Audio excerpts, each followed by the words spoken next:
Hello, we're back with another Day at the Dealer video, and this time we've been invited by Redlynch to come and take a look round their Blandford depot. We're going to see what they get up to on a day-to-day basis and take a look behind the scenes. First up, whilst we're outside, let's head into the yard and see what we can find.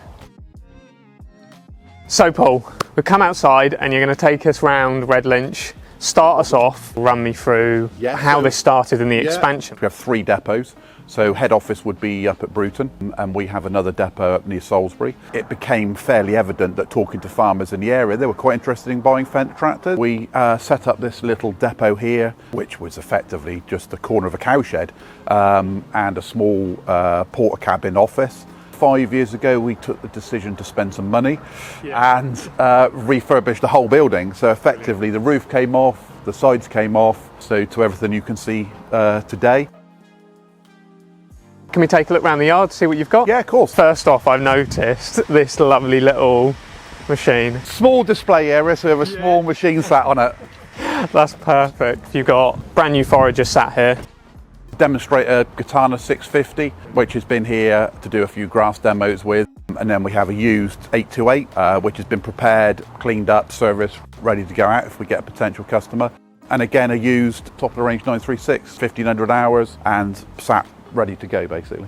We would be seen to be and our market leader in that high horsepower bracket, mainly because in this area people want a high horsepower tractor for mowing, drilling, buck raking, but they also need it nimble enough to be used on the road. What Fendt are starting to do is on the armrest having that joystick similar to their harvesters. Yes, yeah. To make these bigger tractors more nimble. And back in 1985 the first Fendt came out with a joystick on the armrest, and everyone went, that will never catch on. What Fendt done now is use the same armrest that they put in the tractor, then has migrated onto the self-propelled sprayers, the forage harvesters, the combines. So you can now jump in a combine, a tractor or a sprayer and be able to drive it in exactly the same way. There's a misconception that Fendt is a very complicated tractor to drive. Actually, I could show you how to drive it in a matter of seconds. It's not as scary as people make out. When you've got a customer coming in, how would you kind of get the best tractor for their situation? There's no point in trying to undersell a tractor or oversell it. A lot of what we do is trying to find out what they're going to be doing. Is it small, compact to get in around buildings? Or is he a guy that's looking for a large arable tractor to pull a big cultivator? The big tractor will want things like tyre inflation and all the guidance equipment.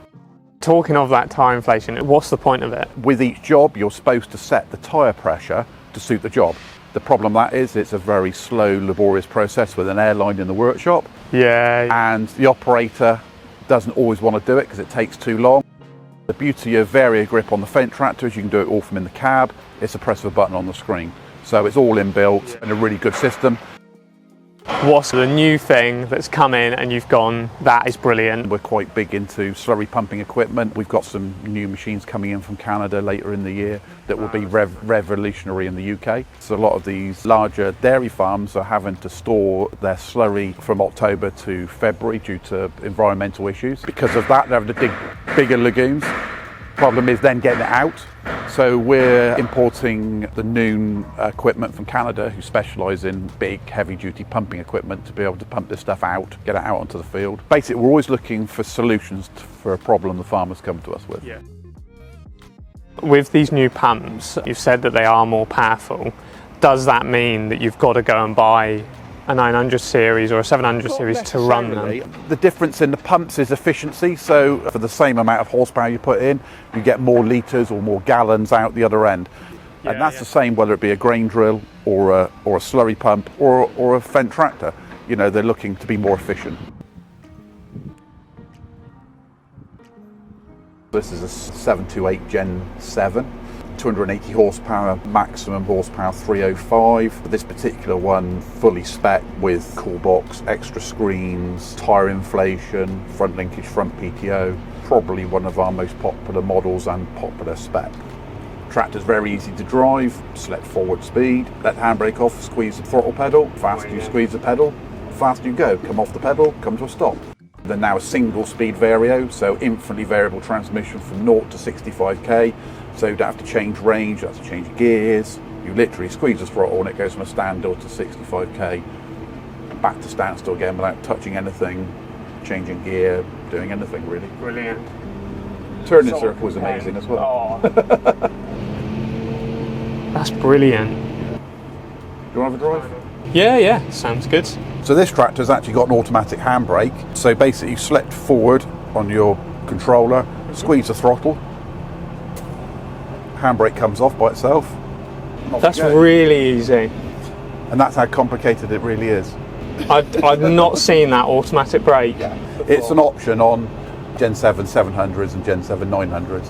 And same on the hills then, so if you're at a stop on a hill, it's just going to brake. Yeah, so the way the Fendt Vario transmission works, as soon as you come to a standstill, it goes into what's called active standstill, and basically then it just goes into neutral and applies the brakes of the tractor, so the tractor doesn't roll backwards.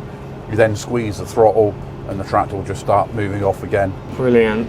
Right up to 65k. But if you can drive this, you can drive a 1050 or a crawler. Do you think? Yeah, everyone's the same. Is that good fun? That was very good fun, and I've definitely learnt a lot more about Fendt and kind of breaking down that sort of, oh, it's a Fendt. Yeah, and it's very complicated and very expensive, but actually it's not. No, it's not. It is so simple. Well, glad you had fun. It's been brilliant. Thank you very much. No problem at all. Cheers, Thank Paul. you. Now, we're going to go over, have a chat with Alex, see what he's up to, see what he's doing. What are you doing up there? I'm trying to get there's an infotainment, which is like the radio system, trying to get that to work. That won't program at the minute for some reason. And it's funny watching a laptop plugged into a tractor. Yeah. Would you say that is more, you're doing that more commonly now than what you used to? Oh, yeah, all the time. The day doesn't go by without having a laptop plugged into a tractor. Yeah, I use it all the time. So do you want to come down and we'll see what else you're up to? What have we got going on then? So we've got a 718 that's coming in for a spool slice, which young George is doing at the minute. So he's got a fault for a spool slice not working, so he's in the process of stripping that down and getting you on in there and get that on programmed up. What's the downtime on something like that? It depends. Sometimes I think you turn it around in a day, really. Troubles working on some of the older stuff, the seals are a bit harder, sometimes you need replacing a bit more. You know, if you're unlucky, you go back together, it's got a bit of a leak. Now we're going into that sort of winter season. Do you see sort of your types of jobs changing? More sort of the foragers come in and bits for reworks and things like that. Some of the tractors have some niggly jobs people have gone along with for a bit, but now, you know, then's the time to have it done, where they can manage, they carry on. So tractors come in for routine service. What sort of things are you changing? What are you doing? So we start the tractor off on a regen for the DPF for all the emissions. Yeah. While that's going on outside, you have a bit of a walk round and check with the greasing and make sure there's no horrible leaks. Once that's done, you bring it in, probably set the update going, and then you start dropping all the oils out, engine oil, transmission, hydraulics, fresh filters on, bungs back in, and fill them all back up, double check, and fire up. And obviously while you're doing that, you know, eyes everywhere, looking around, seeing if you... What would be the turnaround time on something like that? Depends. Some of the services are sort of 3 hours up to, you know, a really good long day. When you get a tractor in, what is your least favourite job? Oh, just a real nasty oil leak, probably when you've got to lie underneath it and it's all dripping on you and like running down your arm and bits and pieces like that sort of. On the flip side, what would be like a job that you could do in your sleep, you're happy to do? I quite like some electrical fault finding these days, really. So it's the opposite to that, it's probably a bit cleaner. You know, just finding out when you don't know what the problem is. And some of those jobs are quite interesting. They can take 5 minutes or 5 days. You know, it's one of those things. So yeah, that's quite good. That's brilliant. Thank you very much for running through that, and I appreciate that. Thank you very much, Alex. Cheers. So we've come inside out of the rain to take a look around the Redlynch showroom and see what they've got inside. Got a great range of all the Fendt merchandise, so you could like proper deck yourself out. So we've got a load of slurry equipment, which goes back to what Paul was saying about they do a lot with slurry and the things that they're importing from Canada. So you can see they're kind of replicating that with the parts that they've got in here. We've got the Kenwood radios, we've got the dash cams, and then of course, like what we saw in Chandler's, both Connex LED and Connex Plus. Got a whole range of linkage parts, so your pins, your balls. I've noticed over here they've got a great little selection of models. I'm eyeing up this little one, so I'm going to take this one back with me. So I've come across to talk to the parts manager, Will. Hi, Will. Hi, all right? Yeah, not too bad. Good, good, How's good. the day going? Pretty good. It's quite a nice chill day today. It's the first dealer that I've kind of come into and noticed the themes. Oh, that's just how my mind works. Yeah, no, I like it. I do really like it. It's kind of how I work for booking things out. It's just because it all I don't remember filter numbers. I don't remember part numbers. I can picture where they are, so I'll just type in the location and grab it out and just do it like that. So, especially because you're at the counter, people will say, "Oh, do you have one of these?" Like, oh, did I put one? Just, oh no, that's just behind you there.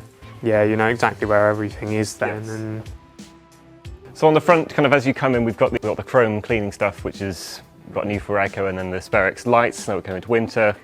And then I've noticed, like, of course you've got Connex, you've got the radios. Every PDI we do, we'll put a CB radio on, all of that. Do you find they're really common sort of here? And I wouldn't know a tractor without one.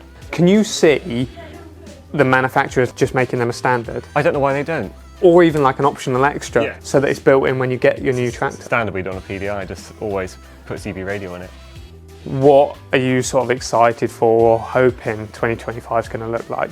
So really, this has been our busiest year ever for this depot. That's cool. That's really We've never been as flat out as we have. We've only now just getting to quiet period as normally. We'd have had stock take done by now. What next year's going to bring is just more people, I think.